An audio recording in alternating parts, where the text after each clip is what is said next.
What made Led Zeppelin so unique as a band were the four individuals who made up the band.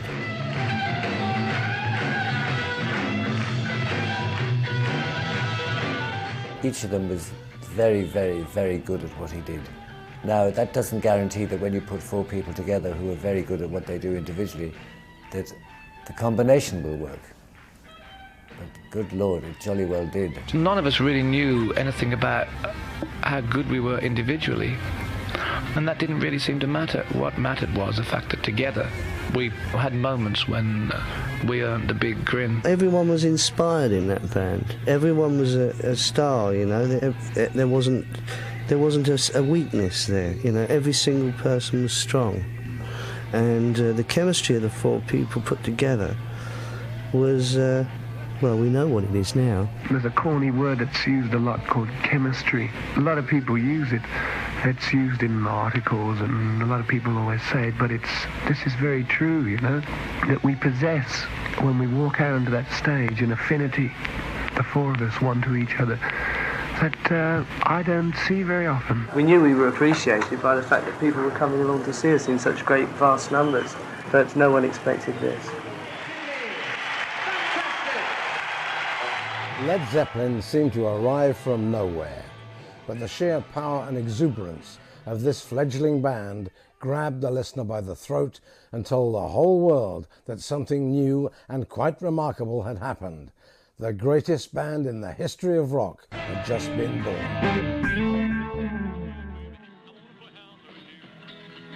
Well, now you may go to college, you may go to school, you may have a pink Cadillac, but don't you be nobody's fool.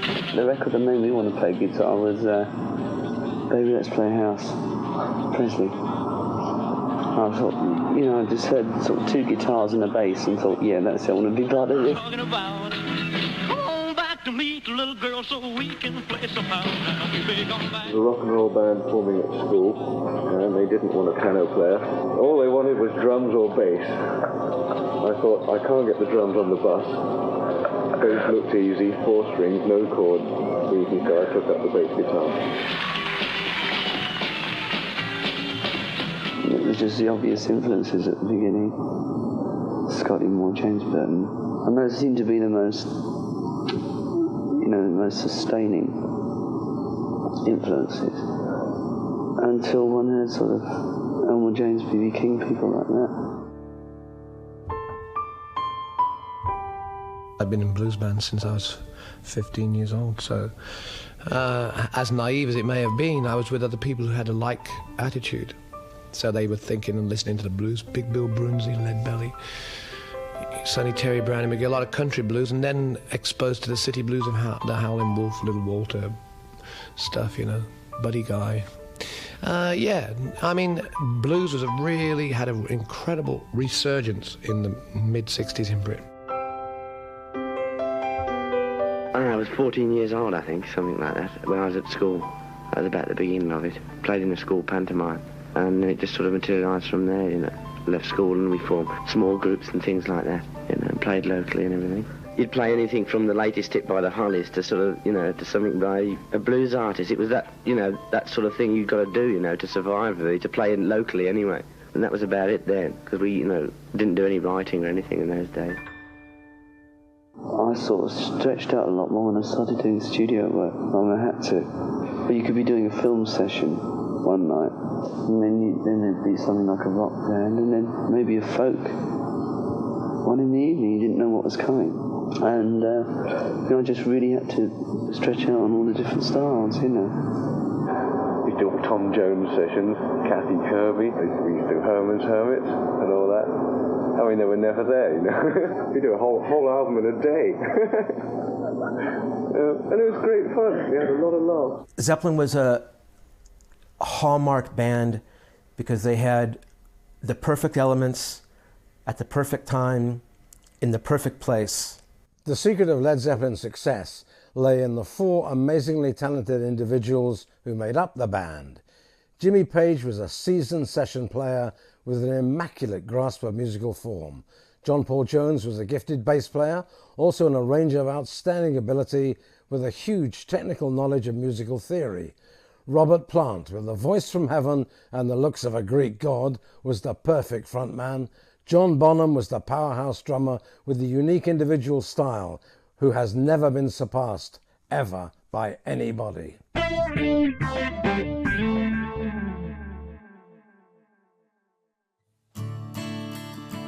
Jonesy called me up and said, "Oh, you're getting a band together." He said, "I'd really like to be part of it." And obviously we knew each other from the session days. I was moping around the house one day, and my missus said to me, "Will you stop moping around the house? Why don't you join a band or something?" I said, "I don't know bands I want to join." "Come on, what are you talking about?" She said, "Well, look, she had, I think it was in Disc." She said, "I've come across this." She said, "It's a Jimmy Page is forming a group because he just left the Yardbirds." And she said, "Why don't you give him a ring, Oh, right. So I just rang him up and said, "Jim," I said, how are you doing with the group, He said, "Well, I haven't got anybody yet." I said, "Well, if you want a bass player, give me a ring."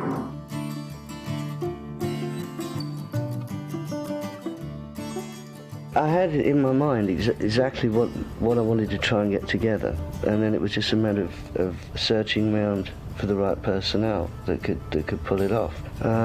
By that I mean, for the sort of work that I'd managed to expand around the Yardbirds material, because there was a lot of areas in there for improvisation, and I'd come up with a lot of riffs of my own, and ideas and, passages and movements and things. So my first choice was either Steve Marriott or Terry Reid. Steve Marriott was already involved in something. Terry Reid actually put me on to Robert, and once I heard him sing, I was pretty impressed. How many more times? Treat me the way that you want to do.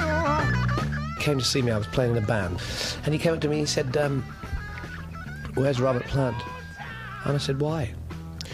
He said, "Well, I've come up to see him." I said, "Well, who are you?" And he said, "Jimmy Page." I said, "Who are you then?" I was one of those sort of things. He thought I was the roadie, and I wasn't going to tell him I knew who he was. Will you be mad with me, baby? Please. I wanted somebody who could really belt out the blues and, well, rock really, but blues, but also be able to handle other, well, the subtleties as well. So it needed somebody with a really, really good vocal range and power. Well, I was 19. I was fed up at fixing the roads and working on a Saturday and a Sunday, it was nice to meet anybody. And when I heard him play, it was such a celebration. It was great. He's somebody who could play the blues with an attitude that wasn't just black.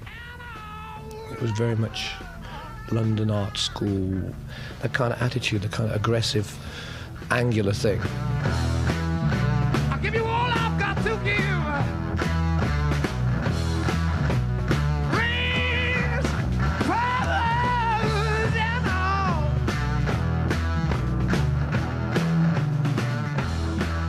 At the time, I had a couple of drummers in mind, but Robert said, "I know a really good drummer in the Midlands, Bonzo."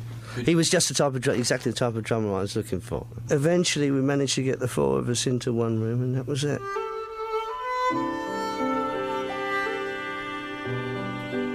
We first played together in a small room in Gerrard Street, in a basement room in what is now Chinatown, and it was just wall-to-wall amplifiers, just Marshalls, sort of. And there was a space for the door, and that was it. And literally, it was just everybody looking at each other. So, what should we play? So there was an old Yardbirds number called "The Train Kept A-Rolling," which Jimmy said, "Well, it's just like it's in E," and he goes down, digga. Right, so 3, 4, 5, and wow, the whole room just exploded. Silly grins and "Oh, yeah, this is it, man. Yes." It was pretty bloody obvious actually. it was going to work from the first number. We were in a tiny weeny room with all this equipment, not really knowing what on earth we'd do and what on earth it would be like, and we just started playing. It was like powerful stuff, Although I had in mind a very powerful drummer, I wasn't ready for John Bonham. I must say he was beyond the realms of anything that I could possibly have imagined, It's absolutely phenomenal. So we started under the name of the New Yardbirds, because nobody else would book us under anything else, you know. They'd go, oh, who the hell are they? Oh, Jimmy, well, we know Jimmy Page and we know the Yardbirds. You're going to have to be the new Yardbirds. And we rehearsed an act, an album, and a tour. The first album took about 30, 36 hours or something like in actual hours. Obviously, it wasn't, you know, go in the studio and work for 36 hours. It was over a period. But when it was all added up, it was that, you know, that amount of time. I mean, I knew by the studio bill.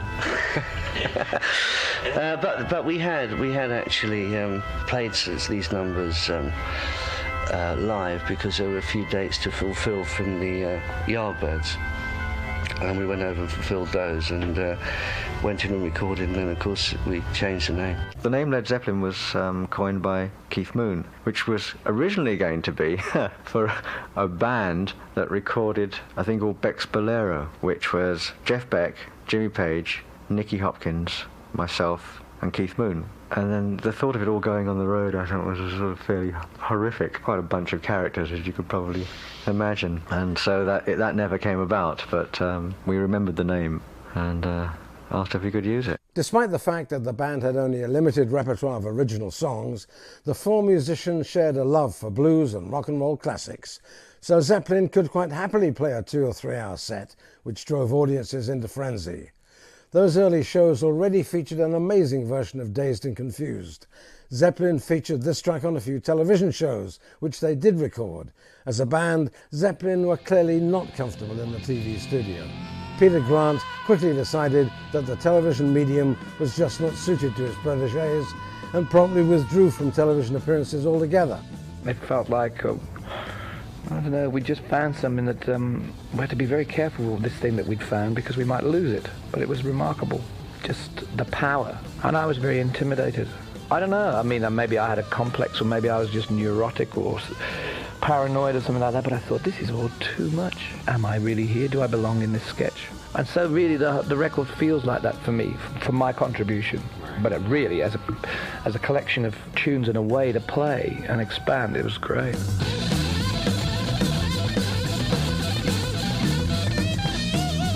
Well, in England when they started off, when Led Zeppelin started off, they were playing like not very big venues, you know, the regular sort of R&B, rhythm and blues type venues, you know, the same venues that John Mayall would be playing, you know, or Bloodwind Pig or Fleetwood Mac or Chicken Shack or whatever.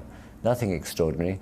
In America, when they started off, they were supporting Vanilla Fudge, who'd had this huge big hit with Inagada Davida, which up to that point in time was Atlantic Records' biggest selling album. But the thing is, here's suddenly Jimmy Page and his band of merry men, and they wiped the floor with these American chaps. I think that's an interesting thing. This one piece will make 52 layers. Watch on mobile devices or the big screen. All for free. No subscription required.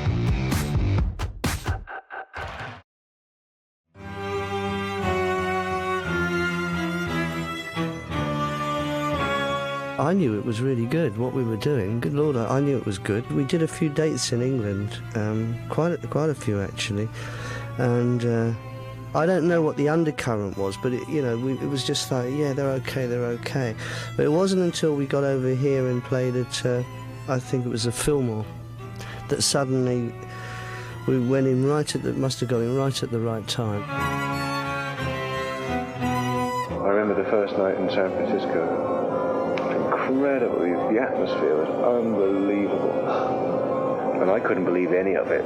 I go, what are all these people cheering for? You know? Oh yeah, must be us, I suppose. Ain't nobody else up here, you know. We only had one guy looking after the band, driving the station wagon.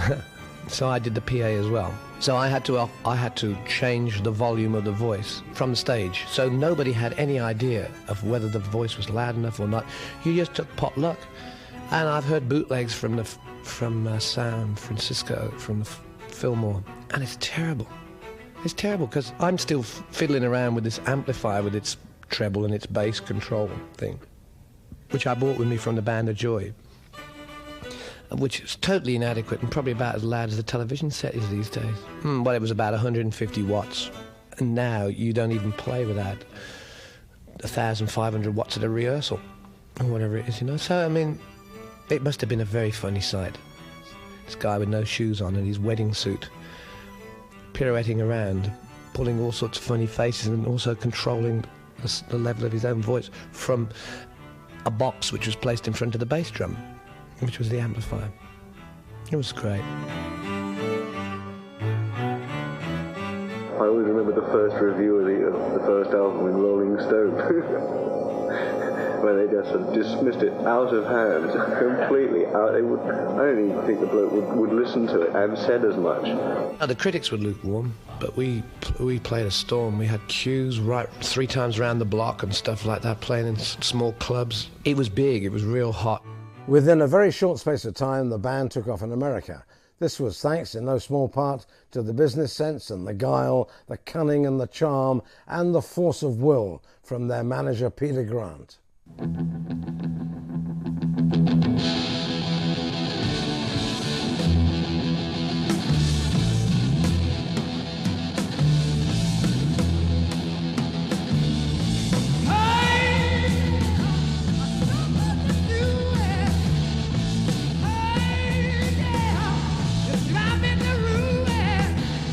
The chemistry to make Led Zeppelin work was a combination of experience, brass neck, of course incredible talent, and the look and the presence to carry it off.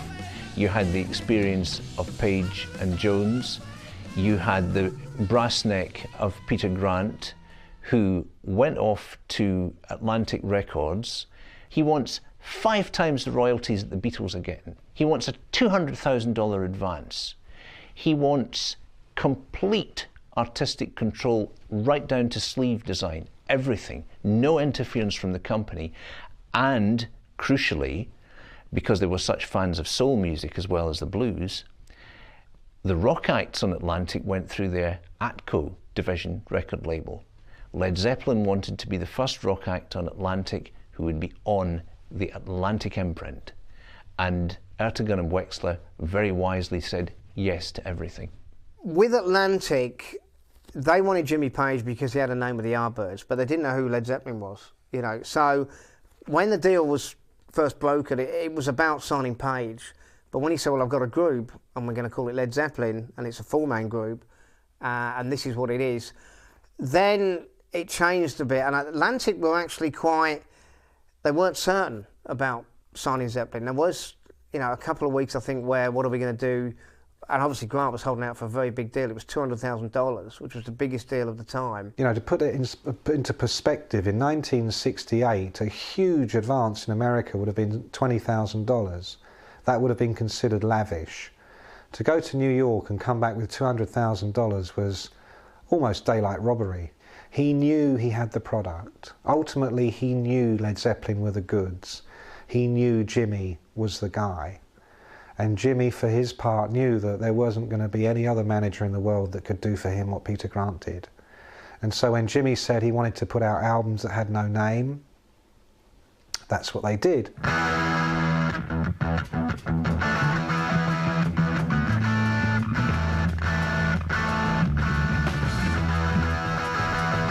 I only had one idea, which was a picture which actually appears very tiny on one of the later album covers, a little tiny logo at the bottom, which was a kind of picture of sea and clouds and a Zeppelin, very like Milton Glaser, who was my graphic hero at that point, and copied from an old tin sign in America. Well, when I'd done the roughs, I rang, I suppose, Stephen Goldblatt and said, what happens next? And he said, well, you had to show them to the band. And I said, well, I hope you're coming along to hold my hand. And he said, no, I'm not, you just go. And it's in Oxford Street and at the top of a building, Rack Records. And then I went on up to the office and I sat down, and the band were there, not Jimmy Page, but four others. Obviously very nervous, and then Jimmy Page arrived, and I met Peter Grant, but Jimmy Page said no, and I mean, he hardly looked at it, you know. He just brought out the book of photographs and said, no, this is what we're going to have. We'd like you to do this. So I said yes, and went away and did it, pretty much. obviously the best thing would have been for my original idea to be accepted, but it wasn't. But then you have the possibility of making money, which you're otherwise doing, working in a pub or something. So you want that. So faced with this photograph, one thing was I didn't in those days know how to get copyright for something like that. I mean, I'd know how to do it now. And also I knew that if I did that, I wouldn't get any money. I would just be finding out for them how to use a photograph and putting a bit of type on. So a way round it was to make a copy of the photograph with my own fair hand, and then that would solve the problem. I can't remember whether it was £60 or $60, but I've got a feeling it was $60 because I know I put it in a New York bank account because it seemed like a really flash thing to do at the time. You know, probably bought my first invoice book, and you know, which would have been a little one with carbon paper in it, and sent them an invoice after hours of conversation with Stephen Goldblatt and other people about what I could get away with, you know. So it probably was carefully worked out, but it wasn't. There wasn't a fix. No, they didn't have an idea. I just guessed what I'd get. But $60 was good in those days.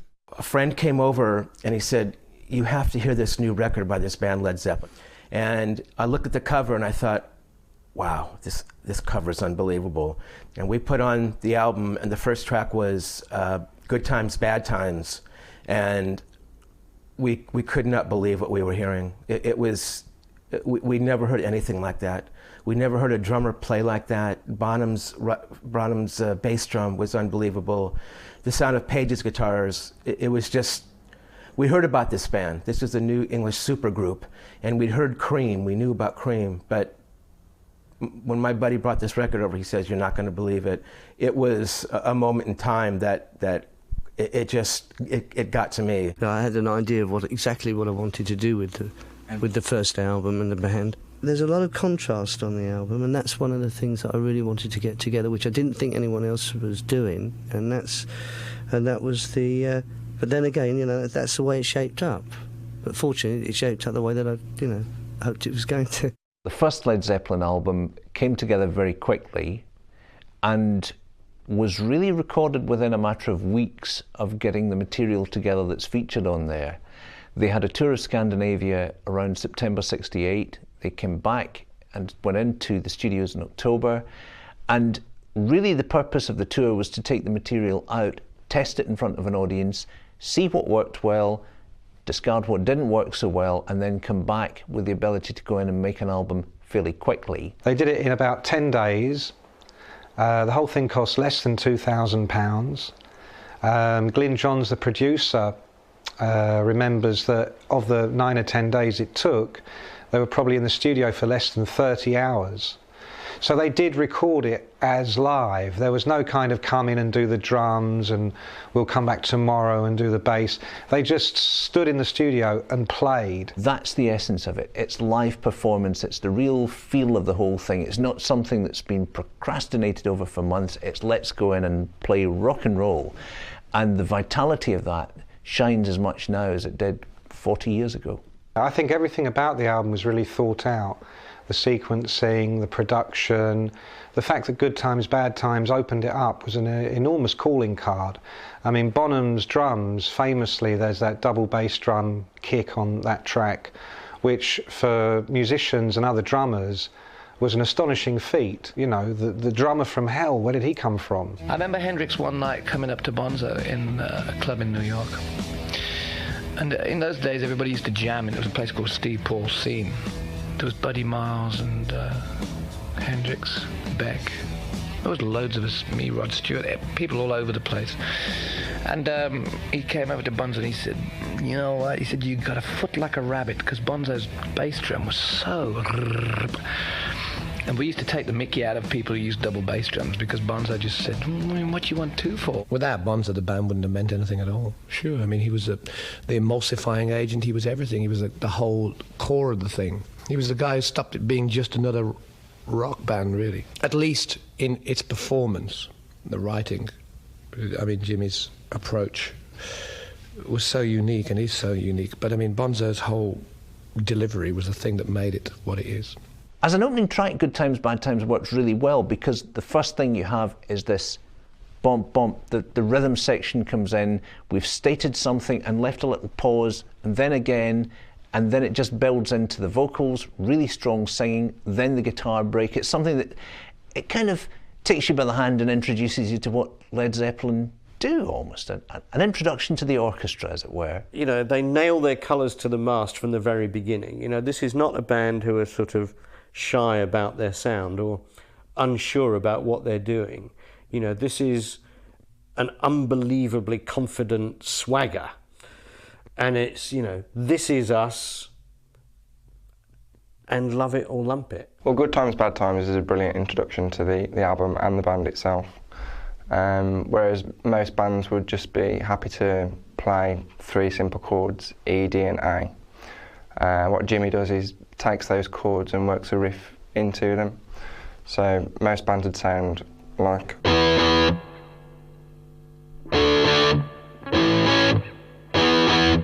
But what Jimmy does, when he gets to the D, rather than just playing the simple bar chord, he picks the notes out from within the bar chord to give it a sense of space. And rather than going straight to the A chord and just playing that as a bar chord as well, he sort of picks notes out from that as well to give it an embellishment. Back to the start of the original riff, and when those are all combined, it gives a real sense of groove and space into the riff.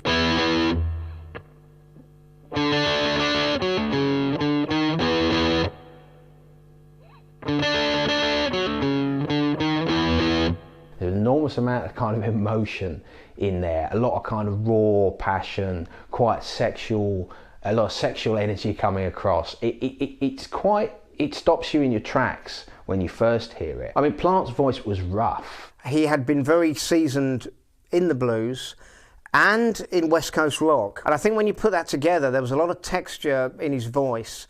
The thing with Robert at the time, he committed himself so much to a song. You know, when you heard Robert Plant get involved in a song, you heard him involved in it in such a way that he lived it. And I think that's what came out of the early Led Zeppelin days again. He was given the freedom to sing how he wanted. Jimmy never said, this is how I want you to sing. We're looking at the first album, and it's, you know, it's a mixture of, there's blues on it, and there's acoustic music, and you've got Black Mountain Side and instrumental, which is finger picking, and then you've got the extension of that type of thing with Babe, I'm Gonna Leave You, which starts with the acoustic, but it also has all this, you know, high power accents on it as well, electric accents, and very dramatic quality, you know. I mean, I still think that holds up, you know. I think they will hold up.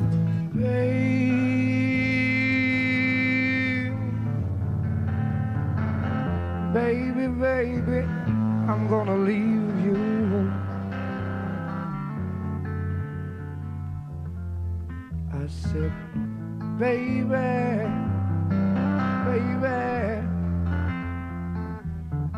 I'm really gonna leave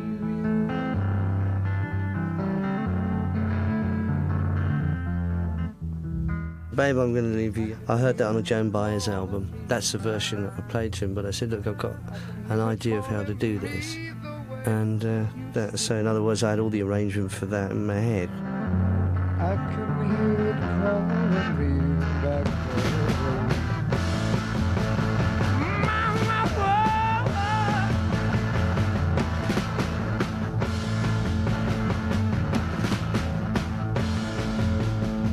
Babe, babe, babe, babe, you know I've got to rumble. Babe, I'm Gonna Leave You is the start of the light and shade sound that Page was after, and it supposedly is one of the songs he played to Robert Plant when he was giving him the idea of the band. It starts off with an acoustic. I'll play that again.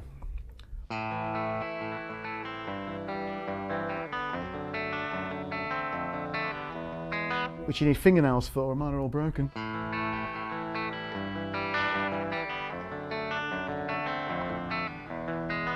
Which is a lovely finger-pricked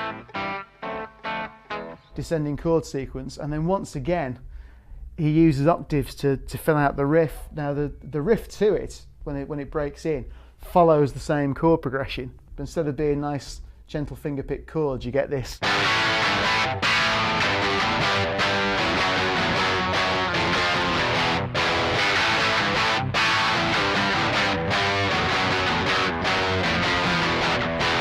Which is all descending down in octaves, which I don't think, and someone will probably correct me, I don't think any other guitarists were doing at the time. It's a different technique.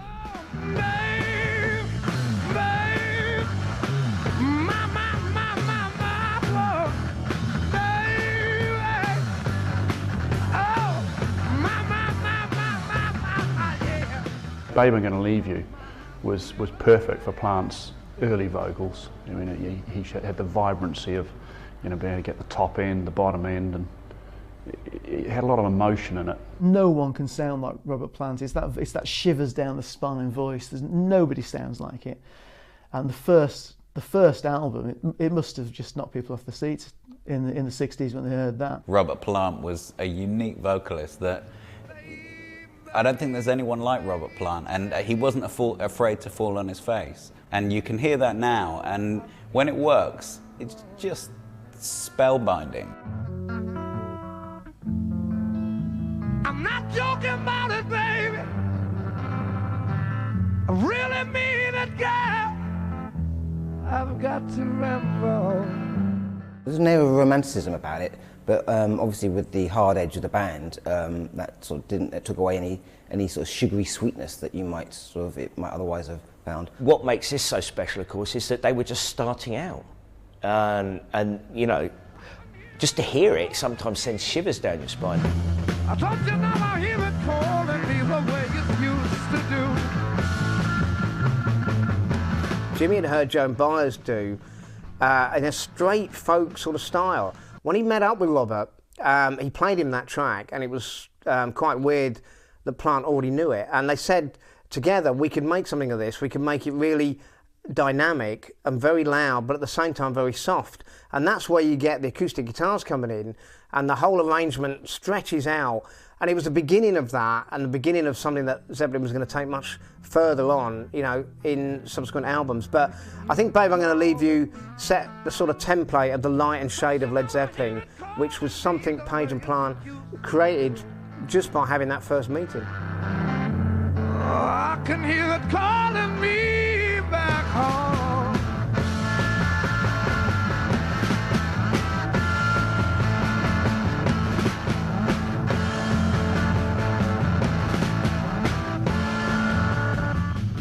I think it's one of the best tracks on the album still. It holds up incredibly well. It works perfectly as a piece of music, but it's so completely, the sections are so completely different. It took some real skill to kind of hold a piece of music like that together. Baby, baby, baby, baby, I'm gonna leave you.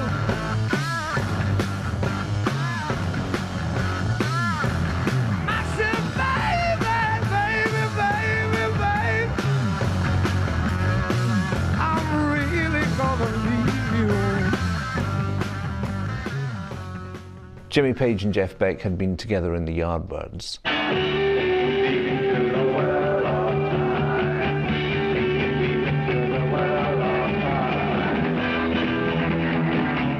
And although there was a lot of friendship there was also strong rivalry there too.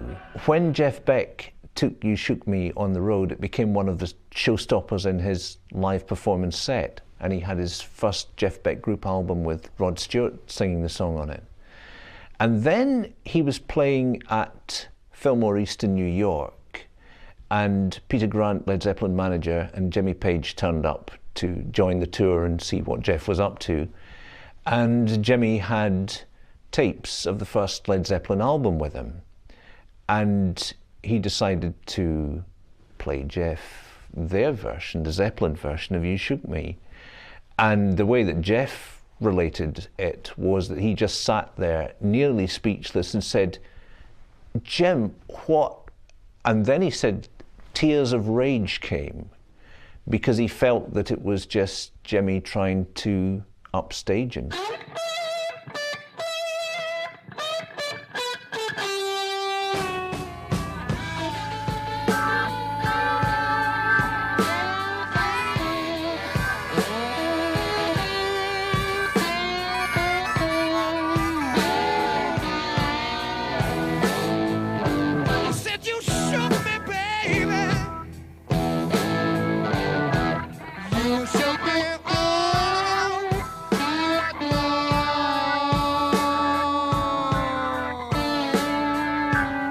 Jeff Beck's version lasts for under 3 minutes, okay? You know, it was a good track, obviously Rod Stewart on vocals, but the Zeppelin version is 6 minutes long. What they were good at is taking an old blues tune and making it their own. Zeppelin borrowed, sampled, nicked, call it what you will, a lot of riffs from the blues era, often without credit, you know, which wasn't probably the right thing to do. But the fundamental thing about it, every time they did that and put it into, you know, their arrangements, it came out sounding nothing like nothing else. It was them.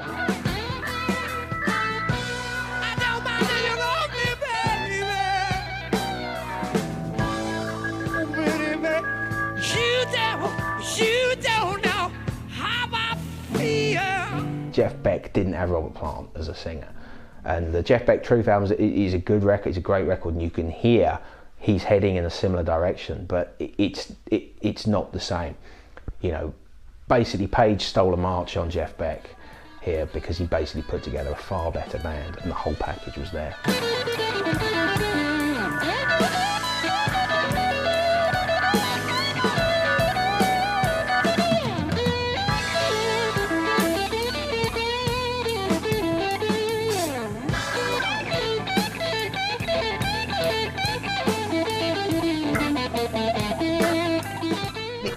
Essence of it sounds very different because of the heaviness of it, but I think in the reality of the delivery, the forcefulness of it, and the visceral kind of way it hits you, it is close in spirit to the real, genuine Chicago blues guys, and I suspect that they would probably have warmed to it, although whether they would have warmed entirely to the copyright notations on the original record labels, I'm not so sure. Jimmy was the producer of Led Zeppelin.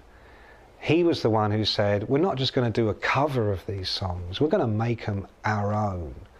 You know, this whole business of, oh, they stole them and didn't credit them. No, they reinvented them. They reinterpreted them. That isn't Willie Dixon's song you hear on the album anymore, it's Led Zeppelin's.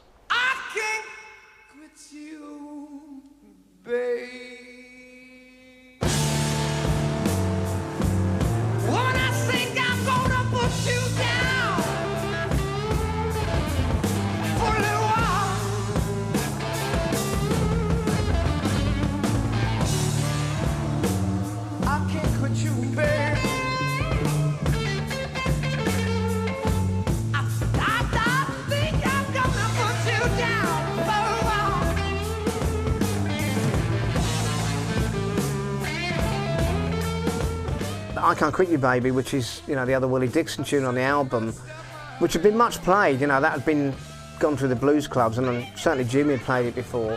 But again, the expansiveness of the sound, Bonham's drumming, the whole element that, you know, this is a blues tune, but we can give it our own technique, and I think that's what they did, and it always came out sounding fresh. Whatever blues tune they did, however they wrapped it up, it came out pure Zeppelin, which is quite a contradiction, you know, in terms, but that's what it did, and no further examples than those two tracks on Led Zeppelin 1.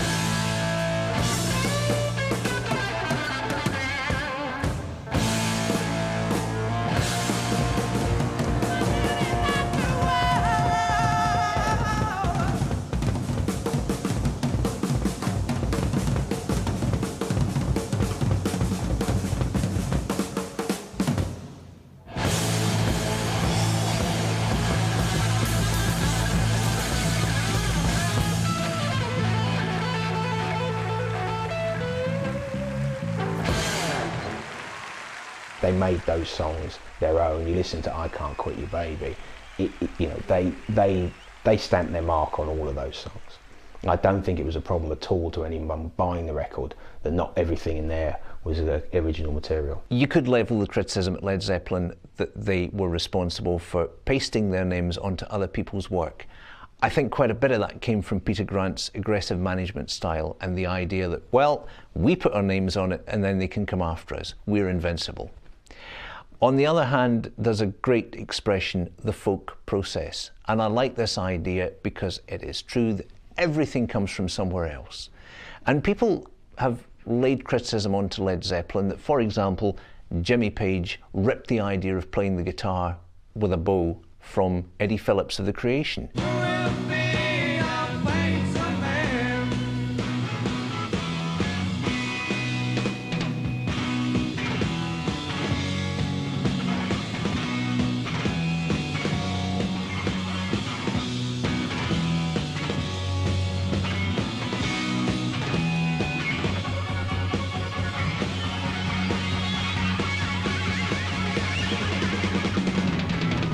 Now, not to malign Eddie Phillips, he was a fantastic guitarist, great innovator, but was he completely original in applying a bow to strings?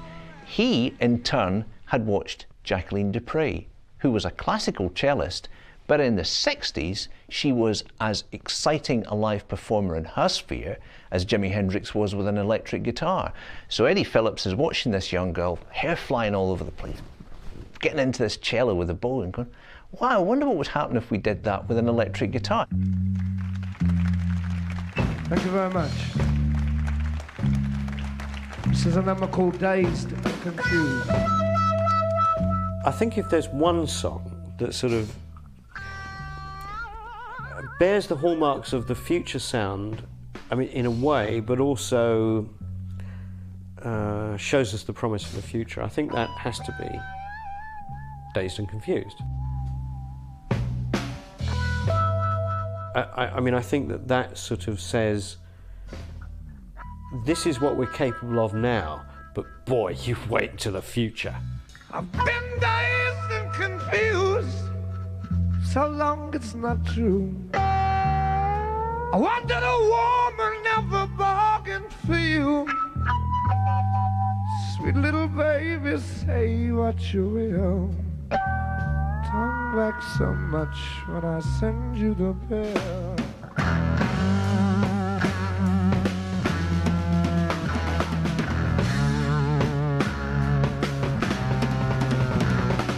Dazed and Confused was an early anthem.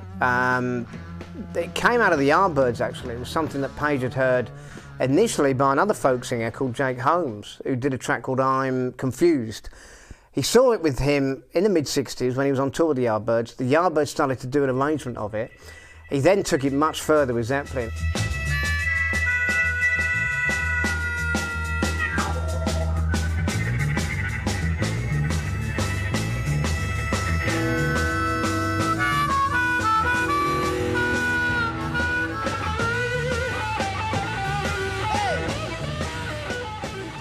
If you ever hear the Yardbirds do it, or Keith Relf singing, it doesn't sound anywhere near as good as it does now. I mean, it's something that Robert Plant really stamped his own mark on that track. Everything was going and firing up in all directions. There was lots of tangents musically. Well, I started developing the use of my voice to match in with what Jimmy was doing with the guitar, you know. I mean, it's all a long time ago now, but I know that it was quite a moment when we suddenly started phrasing and scatting together on Dazed and Confused.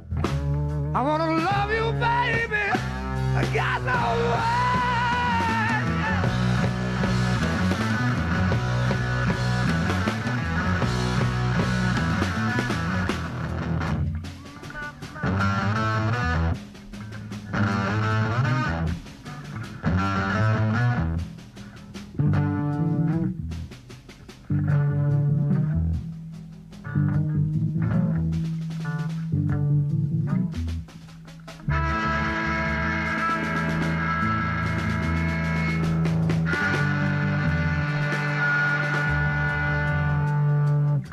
There are lots of stories about how Jimmy Page first came to use a violin bow, but in fact it goes back to his session days. David McCallum used to play Ilya Kuryakin in The Man from U.N.C.L.E. His father was a session violinist, and in fact he was doing a session with Jimmy one day, or the two of them were there at the same session, and he just asked Jimmy out of the blue, bored one moment, have you ever thought about using a violin bow on the guitar? I said, no, I haven't. I said, well, I don't think it'd be very easy because, you know, like a violin has got an arched neck, so to speak, and an arched bridge. The guitar doesn't, you see. But he said, well, have a go, and I tried it. And in fact, that was the thing that gave me the idea to do it. If you just take the bow and rub it flush along a string, there's no sort of friction from an electric guitar string because it's a metal string and there's no surfaces creating friction. It's a smooth surface. You're not going to get any sound. So Jimmy realized that if you turn the bow a little bit and hit the string, if this is the top of the string, and you hit the bow at an angle, that's how you're going to get it to create friction on the very side of the bow. So when he realized that, he was off to the races. And by placing it in different places, over the pickup, near the bridge, closer to the neck, he was able to get those overdriven sounds, those harmonics.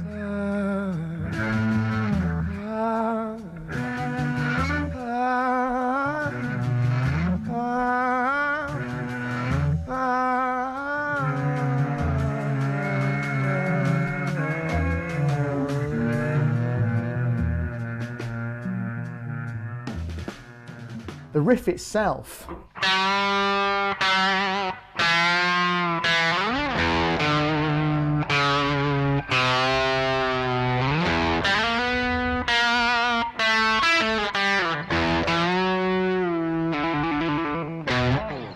is quite a simple riff. It's a strange descending chromatic sound.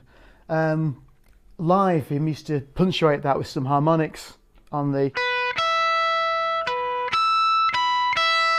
There's all sorts of strange passages in Dazed. There's that little, which always reminds me of Paranoid, Black Sabbath. It always sounds a very similar riff. When the album came out, it was definitely the track that I think people focused on very quickly as being something very new and different, and again, very much part of the future.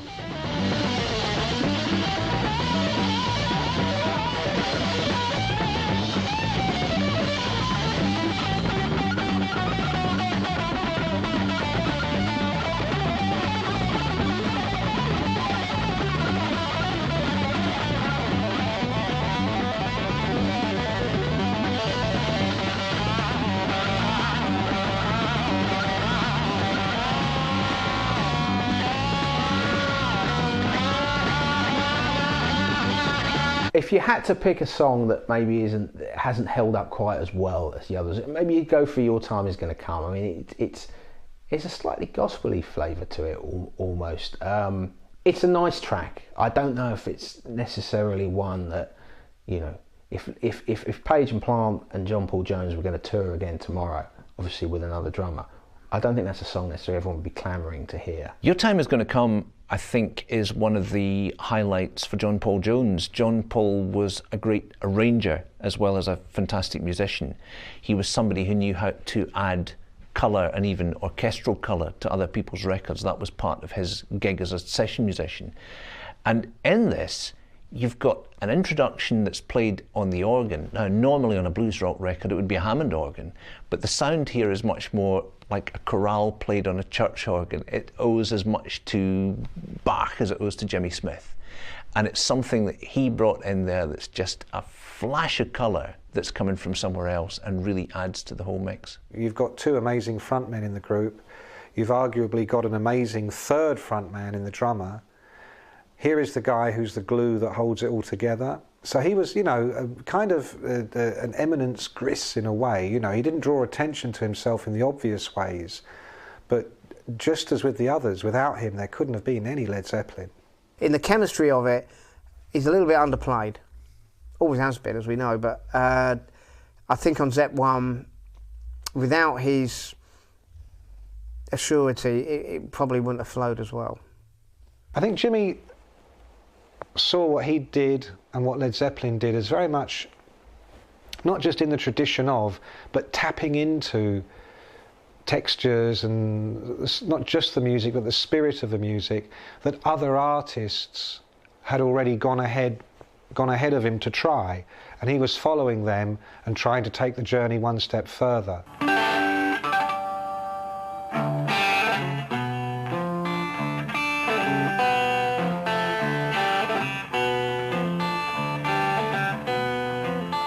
Well, again, in the scheme of things, in borrowing a few bits and pieces. This was based on a Bert Jansch track. He was a folk sort of guitarist in the early 60s who Jimmy admired quite a lot. He did a track called Black Waterside, which had a very similar riff, I have to say, to that track. But what Jimmy did, he brought in tabla drums, he made it an Indian type sound, which again was something that would forge itself much later in things like Kashmir, and he had a special guitar tuning. He called it CIA, Celtic Arabic Indian, which he sort of thought of and used again many times, not least with Kashmir much later. But what you get in there is, again, even though he borrowed bits and pieces, it came out sounding something very new.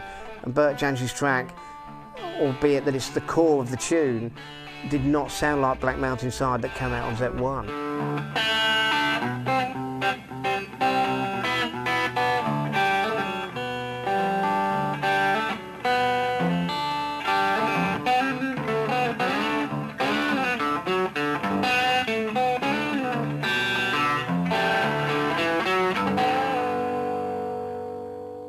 Putting an instrumental there at that point in the running order is a brave thing to do.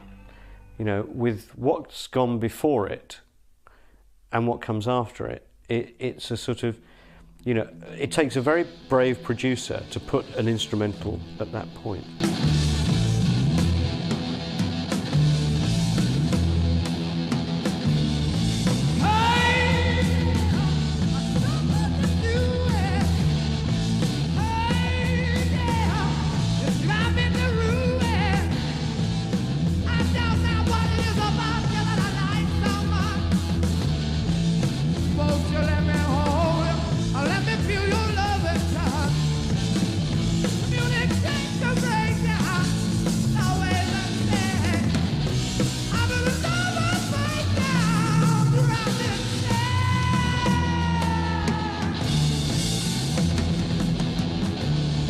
Communication Breakdown, I think, is like it's the first heavy metal song. If you listen to it, it's a Black Sabbath Paranoid is completely kind of ripped off from it, intentionally or otherwise. We don't know. What it is, it's just insane though, because it doesn't go on as long as everything else. It just kind of comes in, makes its point, and then gets out again. A lot of people claim that it's the first heavy metal song. I'm not so sure. I think, you know, Ray Davies has got a few words about what the first heavy metal song is. Pete Townsend has got a few words about it as well. But, oh, this was just... We'd never heard the like of this before. Hey girl, stop what you're doing. Hey girl, you drive me to ruin. I don't know what it is about you that I like such a lot. But I know, baby, that you got a lot, and that's what I want. Communication breakdown, it's always the same. Having a nervous breakdown drive me insane. What you got with Communication Breakdown is something that Page was extremely good at and would get obviously well known for. He could build a song around a repeated guitar riff very easily, and it would be infectious, you know, and that is a good example. 2.5 minutes, bang, pure energy. Plant completely immersed in the song. You know, he gets to that piece where he goes, suck it, and then Page comes in with guitar. It's an iconic moment in early Led Zeppelin history. You know, it just stands out as being such a passionate statement, and they were tremendously good at that, and they obviously would get better at it.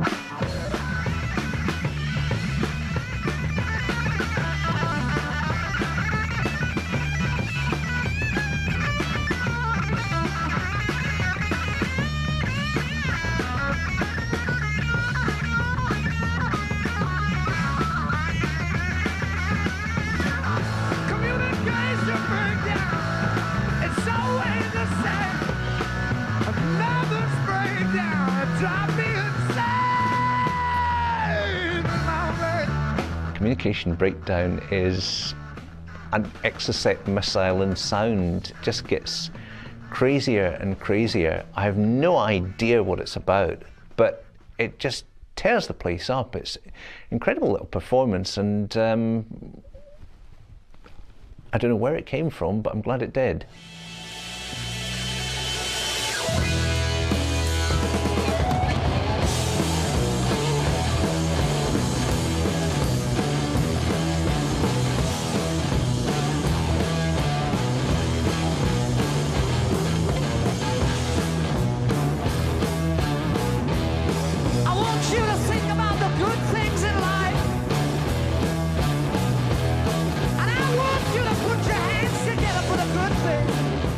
there's something about How Many More Times it works as a sort of grand finale, if you like. You've got this great kind of slow walking blues line from John Paul Jones at the beginning. And it's another track that just builds.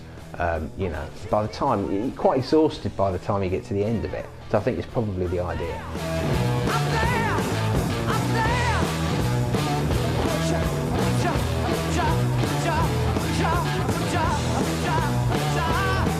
How Many More Times became not just the end of the first album, but the crescendo to the whole show in those days. It would just go on and build and build. A very simple rhythm, a very simple blues idea, but by the time they'd finished it, they'd wrung every bit of juice right out of it. It's one of those songs that when it ends, it always sounds as if it's ended a bit too early. But when you look at your watch, you realise, you know, it's been 20 minutes now and maybe it was the time to end it.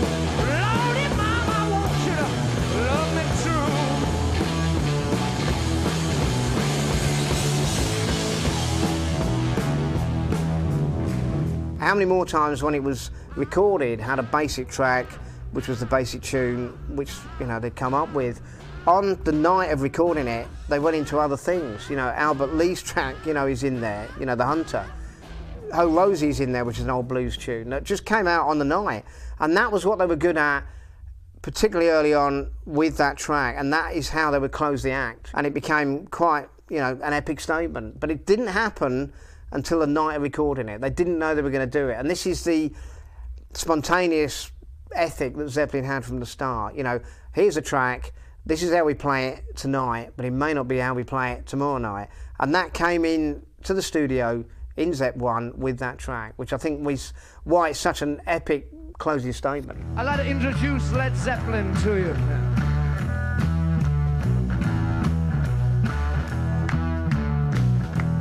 On bass guitar, John Paul Jones. John Paul Jones. On drums, John Bonham.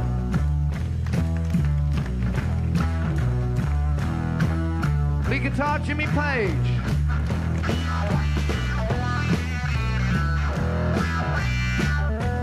And myself, Robert Plant.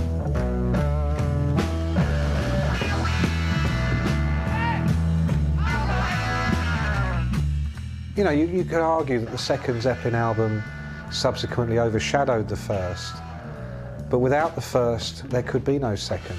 You know, they'd been together less than 3 weeks when they made that first album. They did it in 30 hours for less than £2,000. They did it not using a computer or any advanced recording techniques particularly. They did it just playing together in a room and taping it. Cream had just broken up. There are people that say that you know, we took over that position. Because there wasn't too much room about then. I seem to remember once Cream had broken up and suddenly we were left out there, you know. And we came up with the goods, it seems. And we all knew then that this thing, no matter how it was exposed to people, primarily when you play music, you've got to please yourself. You know, you can't look at the chart or whatever it is and say, I've got to be there for that reason. And we knew this thing that we got here would kind of clear a lot of crap out of the way. It was like a big, big hammer going. Robert's not actually credited as writing lyrics on this album because he had a publishing deal that fell over from before. But in fact, that doesn't mean to say he wrote all the lyrics, because he didn't. I wrote quite a lot of lyrics at this point as well. Oh yeah, I was pretty green, you know. I mean, I didn't know which fork to use when, but who cared? It didn't matter. You know, it was our contribution that counted. Well, when we started the band, I know what I wanted to do. I wanted to make music which was really that people would respect. And I knew it was good, but I hadn't got the faintest idea that it was ever going to become as big as what it did, obviously. I mean, but I hadn't even thought or wished it to. I think the only thing I wanted to do was to do something which could stand the test of time.